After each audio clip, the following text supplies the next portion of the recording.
Hello दोस्तों, welcome to Shri super garden. आज से आपका फिर से स्वागत है श्री सुपर गार्डन में। और आज मैं फिर से श्री सुपर गार्डन आई हूँ और मैं आप लोगों को एक छोटा सा टूर कराऊंगी। और मैं फिर से आज संजय सर के साथ हूँ क्योंकि सर्दियों का मौसम है। और जैसा कि आप जानते हैं कि सर्दियों के मौसम में गुलाब बहुत ही अच्छे से उगाया जा सकता है और इनका जो कलर है बहुत ही खूबसूरत और बहुत ही प्यारा सा निखरता है। तो आज संजय सर हमारे सामने फिर से हैं और वो हमें बताएंगे गुलाब के बारे में, कैसे गुलाब उगाएं, उनकी देखभाल कैसे करें। तो चलिए हम उनसे जानते हैं कि क्या वो कर रहे हैं इस सर्दियों में, जो कि बहुत ही स्पेशल रहेगा। Sir please please. नमस्कार व्यूअर्स, गुड मॉर्निंग। आप लोग का स्वागत श्री सुपर गार्डन में। और आज जो टॉपिक है फूलों का राजा गुलाब के बारे में। तो गुलाब एक ऐसा पौधा है, उसको स्पेशल केयर होता क्या है कि हम लोग प्लांट्स को केयर करते हैं तो वो हमें फूल देते हैं। तो गुलाब का कटिंग जो होता है वो पहले हम लोग लास्ट वीक ऑफ अक्टूबर में करते हैं। जैसे जैसे फर्स्ट फीलर्स ऑफ कोल्ड, जैसे कि पहला जो ठंडक आपको शरीर में लगता है वो करेक्ट टाइम है आपका गुलाब को कटिंग करने का। बिकॉज क्या है कि अगर आपको गर्मियों में आप काट देंगे तो हो सकता है कि आपके जो डायबेटिक डिजीज़ है, एक फंगल डिजीज़ है, वो आपके स्टेम में पकड़ ले। तो करेक्ट समय होना चाहिए। बिकॉज होता क्या है कि ह्यूमिडिटी जो होता है वो नाश होता है प्लांट्स के लिए। तो जब ठंडे मौसम आते हैं, हल्का सा ठंडक महसूस होता है तो ह्यूमिडिटी कम हो जाता है और फंगस लगने का चांसेस कम होता है। तब हम लोग कटिंग करते हैं। और कटिंग करने का, अभी तो कटिंग हो चुका है, कटिंग करने का एक तरीका ये है कि अब देखिए, ये देखिए यहाँ पे, तो ये जो है ये लीव्स के यहाँ पर एक्सिलरी बड होता है, ठीक है, यहाँ पर एक्सिलरी बड होता है। तो ठीक ऊपर में, इसके ऊपर में हम लोग इसको काटते हैं, ठीक है। तो हम लोग ठीक उसके तो सर आप बताइए कि इस सर्दियों में आपने किस रंग के गुलाब उगाए हैं? अभी मैं कटिंग के बारे में बता रहा हूँ, तो पहले कटिंग इसको बता देने दीजिए। तो कटिंग हम लोग करते हैं, और कटिंग के लिए एक दो चीज़ हम लोग ध्यान रखते हैं कि जो कटिंग जो होते हैं उसको, जब बड़े बुशेस हो जाते हैं गुलाब के, तो कटिंग हम लोग क्यों करते हैं? कटिंग करने का एक ये तरीका है कि प्लांट को शेप में ले आना, ठीक है। तो इससे है। दूसरा जो होता है, जितने जो डेड ब्रांचेस होते हैं वो सब निकाल देते हैं, तो प्लांट का एक शेप आ जाता है। और कटिंग इस ऐसे करते हैं कि जो भी बर्ड्स होते हैं, जो बाहर की तरफ बर्ड्स होते हैं, जैसे कि मान लीजिए ये आप देख रहे हैं, ये तो अगर हम यहाँ पर, ये बाहर की तरफ जाएगा तो इसके ऊपर में काटेंगे, ना कि अंदर जाएगा। तो दूसरा प्रोसेस है कि कटिंग करने का, वैसे एक्सिलरी बर्ड का आप चुनाव कीजिए जो बाहर की तरफ ग्रोथ करते हैं, तो आपका गुलाब बाहर की तरफ बढ़ेगा, न कि अंदर की तरफ बढ़ेगा। ये दूसरा एक पॉइंट है। तो अब तो कटिंग हो चुके हैं, जो अभी तक नहीं कटिंग किए हैं इन बातों का ख्याल रखिएगा। और दूसरा है कि जो आप कट करते हैं तो वहाँ पर चांसेस होता है कट एंड से बैक्टीरिया और फंगल इन्फेक्शन होने के लिए। और सबसे बड़ा जो डिजीज़ है वो डायबेटिक डिजीज़ है। ऊपर से स्टेम काला होने लगेगा और पूरा वो ब्रांच को डेड हो जाएगा। तो इस चीज़ को बचाव करने के लिए हम लोग आइदर हम लोग हल्दी का पाउडर जो होता है वो कट एंड में लगा दें, या तो एंटी फंगल पाउडर साफ़ होता है उसको हम लोग लगा दें। ये कॉन्टैक्ट फंजीसाइड होता है। दो तरह के फंजीसाइड होते हैं, कॉन्टैक्ट और सिस्टमेटिक फंजीसाइड होते हैं। तो कॉन्टैक्ट फंजीसाइड ऊपर में लगा देते हैं। इस तरह से आपका जो है डायबेटिक डिजीज से बच जाएगा। अब चलिए कि हम लोग कटिंग कर चुके हैं। अब कटिंग करने के बाद में अब हम लोग ग्रोथ चाहते हैं गुलाब में। तो ग्रोथ कैसे हम पाएंगे? तो ग्रोथ के लिए क्या है कि बहुत सारे गार्डनर हैं, वो क्या करते हैं कि ये हमने जो वीडियो बनाया है, ये गमले का वीडियो मैंने बनाया है। ये गुलाब को गमले में कैसे उगाएंगे। ज़मीन में जो गुलाब उगते हैं, तो ज़मीन में जितना पावर एनर्जी मिलता है गुलाब को, उतना गमले में उतना नहीं होता है। मगर फिर भी हम लोग एडिशनल सप्लीमेंट डाल करके गुलाब को एनर्जी देते हैं, गुलाब को निकलने के तो लिए। सर बताइए कि कौन कौन से एडिशनल सप्लीमेंट जो आप यूज कर रहे हैं जिससे गुलाब बहुत हाँ, अच्छे से ग्रो करेगा। और तो क्या होता है कि बहुत सारे जो गार्डनर्स होते हैं वो दिखाते हैं कि वो चारों तरफ गुलाब के चारों तरफ मिट्टी निकाल देते हैं और उस ओपन स्पेस को, उसमें सटे सारे जो ऑर्गेनिक फर्टिलाइज़र हैं उसमें डाल देते हैं, फिर उसको कवर कर देते हैं। मगर मैं ऐसा नहीं करता हूँ। बिकॉज होता क्या है कि बरसात के समय जब ठंडे का मौसम में हम लोग प्रवेश करते हैं तो वो इसलिए करते हैं, उसका एक्सप्लेनेशन ये है कि बरसात के समय में बहुत पानी रहा तो जड़ को थोड़ा सूखने देते हैं ताकि उसमें जितने जो फंगल डिजीज़ होंगे वो सब धूप के कारण ख़त्म हो जाते हैं, तो इसलिए वो ढक कर करते हैं। मगर ऐसा ये है कि मैं पहले करता था कि मैं पहले मिट्टी का गुड़ाई करता हूँ। मिट्टी का गुड़ाई करने से जब जड़ में हवा जाता है, मिट्टी सूखता है तो मैं सूखने देता हूँ, और जब मिट्टी जब सूख जाता है तो मैं सिंपली इसके ऊपर मैं आपको दिखाऊंगा कि इसका जो मैं क्या फर्टिलाइज़र डालता हूँ। चलिए दोस्तों, तो हम सर हमें दिखाएंगे कि वो कौन से फर्टिलाइजर्स का यूज करते हैं।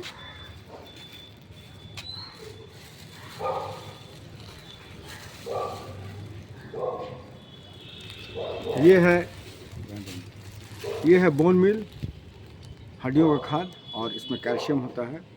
और ये दूसरा है जो ये है रेढ़ी का खल्ली, कैस्टर ऑयल केक पाउडर, रेढ़ी का खल्ली, और गुलाब के लिए सबसे अत्यंत लाभकारी होता है। सरसों की खल्ली भी होती है, मगर सरसों की खल्ली में क्या होता है कि इनिशियल स्टेज में आप सरसों का खल्ली आप डालिएगा तो सरसों का खल्ली गर्म होता है, तो हो सकता है कि पौधा को थोड़ा सा नुकसान पहुंचा सकता है। इसलिए ठंडा खाद है कैस्टर ऑयल केक पाउडर, इसको आप डालेंगे ऊपर में डाल के और हल्का सा गुलाब में गुड़ाई कर देंगे।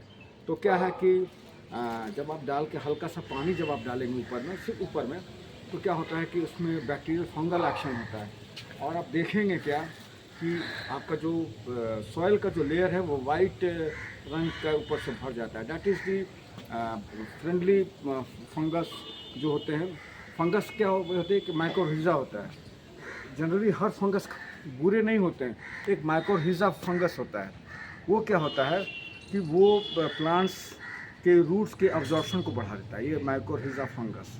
तो ये जो मैंने डाला है वो कैस्टर ऑयल केक, तो वो बैक्टीरियल एक्शन होता है।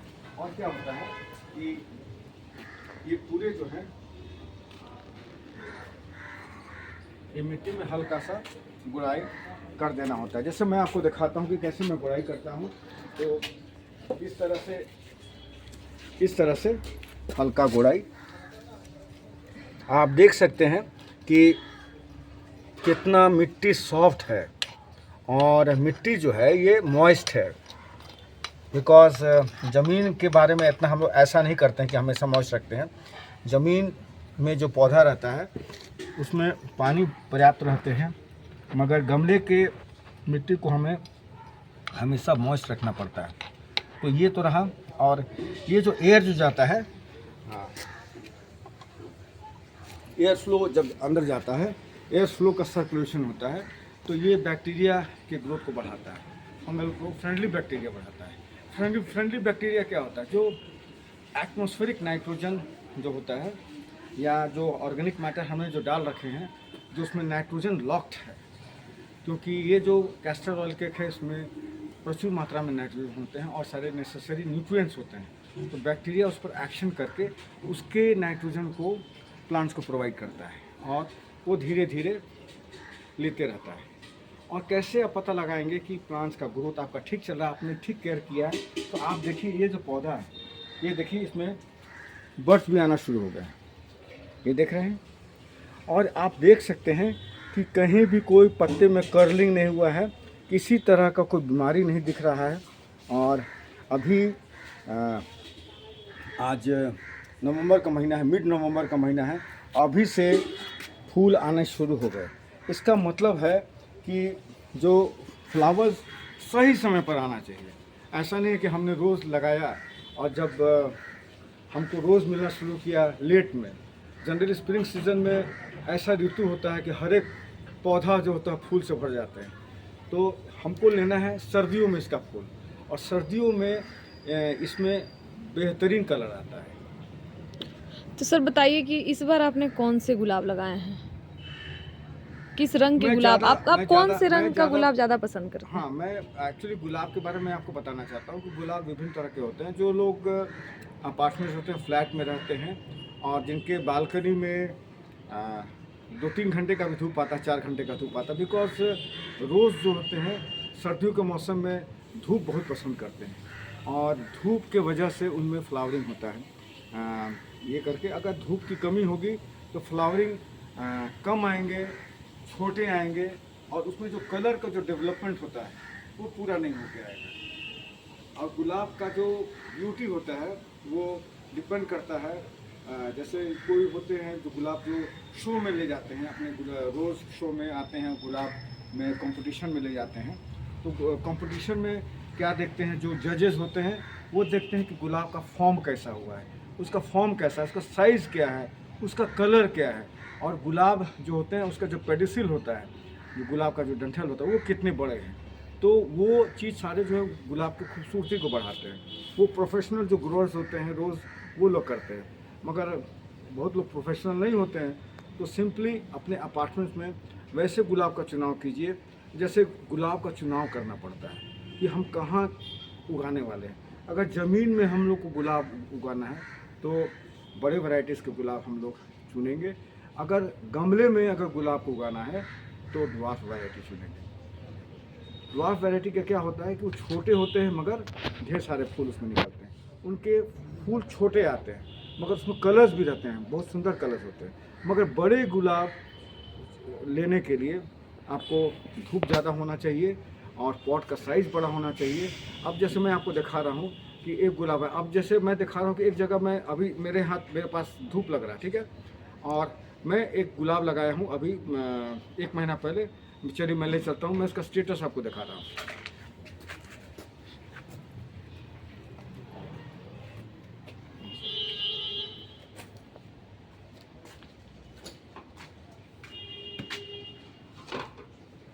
अब ये गुलाब देखिए, ये गुलाब कितने बड़े गमले में मैंने लगा रखा है और है क्या कि अभी धूप इसमें नहीं लग रहा है।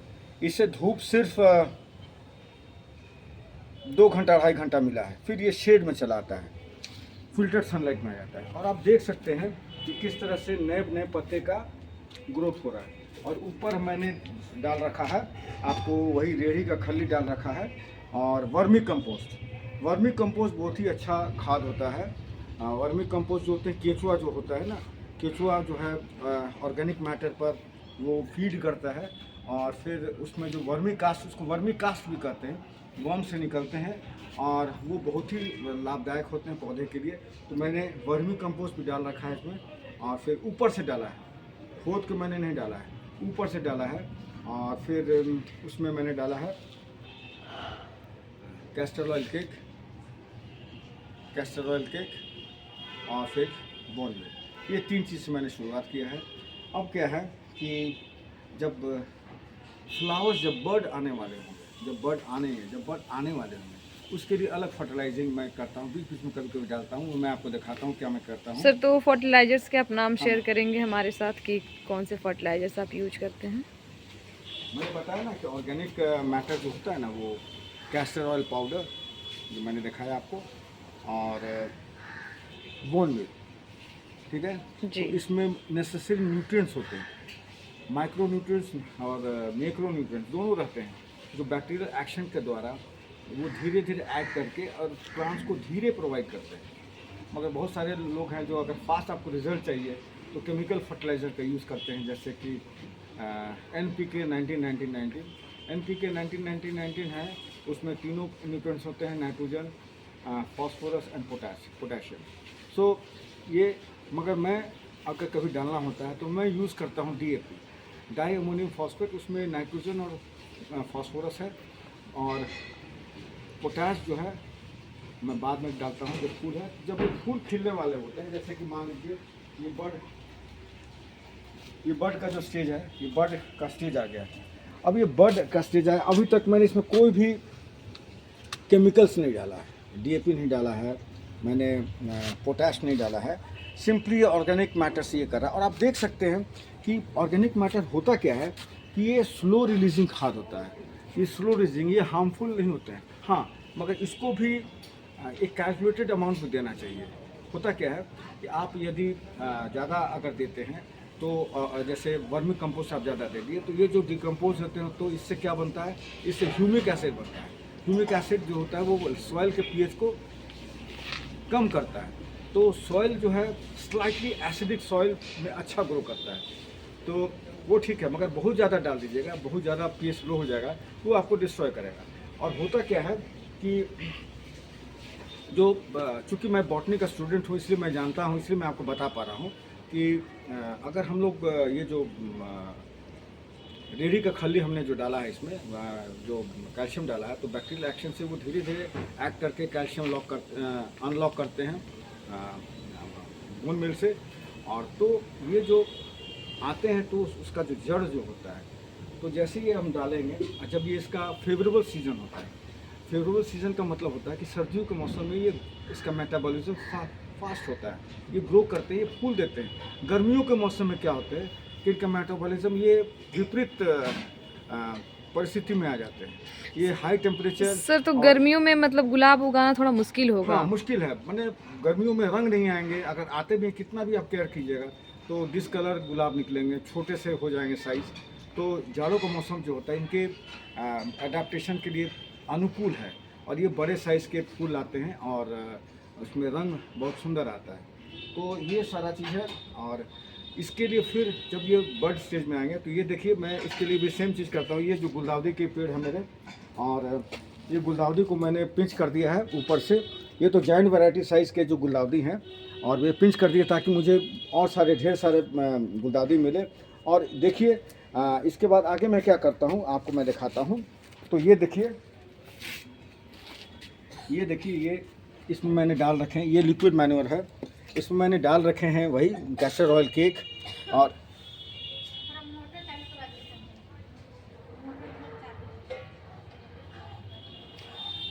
ये भी दोनों कैस्टर है, इसमें बोन मिल है, उसको मैंने पानी में छोड़ दिया है। इसमें बैक्टीरियल एक्शन होंगे, और बैक्टीरियल एक्शन होने से इसमें एकदम रेडीमेड खाद होगा। और इसको फिर हम लोग कैसे डालते हैं, जैसे ये गुलदाउदी है या गुलाब है, तो जब इसमें बर्ड्स आने लगेंगे, जब बर्ड्स के स्टेज है इसमें मैं डालूँगा तो 20:1 यानी कि अगर 20 मग अगर हमने पानी लिया है तो 1 मग इसका ये लिक्विड मैन्योर इसमें डाल देंगे तो एकदम डाइल्यूट हो जाता है। और जो पानी हम लोग जो डालेंगे उसको डालेंगे, और ये वंडर खाद होता है और एकदम डाइल्यूट स्थिति में। बिकॉज क्या होता है कि प्लांट्स जो होते हैं जो आयन्स को इनटेक करते हैं, कैटानिक आयन एक्सचेंज होता है, कैटानिक आयन एक्सचेंज थ्योरी होता है कि कैटायंस वर्सेस कैटायंस का एक्सचेंज होता है। तो ये परफेक्ट है। इसमें हल्का सा आप DAP भी डाल सकते हैं सो डैट कि नाइट्रोजन और फास्फोरस इसमें मिल सके। तो आप जब इसमें डालते हैं एकदम डाइल्यूट करके डालें और बहुत ही सुंदर आपको गुलाब मिलेगा। सो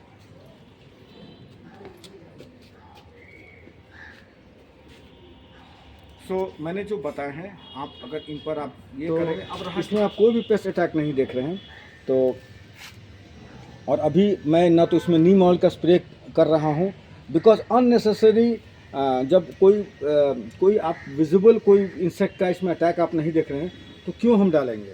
तो जब हम कुछ देखेंगे तब इसमें नीम ऑयल का मैं स्प्रे करूँगा ताकि इसमें चले। तो ये सारा चीज़ है। और इसमें धूप का जो है बहुत बड़ा रोल है। अगर आप छाया में अगर आप उगाइए गुलाब तो गुलाब नहीं उगने ज़्यादा नहीं निकलेंगे। तो अगर इन सभी बातों पर आप केयर कीजिएगा तो आप अच्छा गुलाब मिलेगा। तो सर आपने किस रंग के गुलाब लगाए हैं, दर्शक ये जानना चाहते हैं। गुलाब के बहुत होते हैं, मगर क्या है ना कि गुलाब का खूबसूरती जो है ये सर्दियों में ही होता है, वो कुछ दिनों तक ही रहते हैं। उसके बाद गर्मियों का समय जो आता है इसको आपको जिंदा रखना पड़ता है, फिर से सर्दी आने का, तो वो मतलब थोड़ा टीडियस होता है थोड़ा सा। मगर क्या कीजिएगा, गुलाब उगाना है। गुलाब के जो लवर्स होते हैं अगर गुलाब को बहुत ही लाइक करते हैं तो ये सब तो देखना पड़ता है, उसको ज़िंदा रखना पड़ता है पूरे गर्मियों के समय। राइट फ्रॉम अप्रैल से लेकर के और अक्टूबर तक आपको उसको पानी देना पड़ता है, ज़िंदा रखना पड़ता है, ऐसे शेड वाले जगह में रखना पड़ता है ताकि वो स्कॉच नहीं हो। जो मई महीना का जो टेम्परेचर होता है करीब 45 डिग्री सेंटीग्रेड तक पहुंच जाता है, तो ये इनका बुरा हाल रहता है, क्योंकि ये ठंडी जगह पर, कुछ ऐसे जगह होते हैं जैसे इंडिया में, जैसे दार्जिलिंग है, बैंगलोर है, तो वहाँ के टेम्परेचर बहुत ही अनुकूल रहते हैं, हिल स्टेशन पर अनुकूल रहते हैं, लो टेम्परेचर रहते हैं, तो ये हमेशा वहाँ उगते हैं। मगर ये पटना में मैं वीडियो बना रहा हूँ, तो यहाँ पर टेम्परेचर का वेरिएंस होता है, तो ये जो सर्दी का जो मौसम होता है ये अल्टीमेट है गुलाब के लिए। तो ये सब बातें आप ध्यान रखिएगा तो आपको ज़रूर अच्छे रिजल्ट मिलेंगे। So my dear friends, I hope you'd have enjoyed the video, और आगे भी हम आपके साथ बने रहेंगे। और मैं आशा करती हूँ कि संजय सर के द्वारा शेयर किए गए जितने भी इन्फॉर्मेशन हैं वो आपको मदद करेंगी, आपके घर में, आपके कैंपस हो या आपके यहाँ छोटा सा बालकनी हो उसमें गुलाब उगाने में।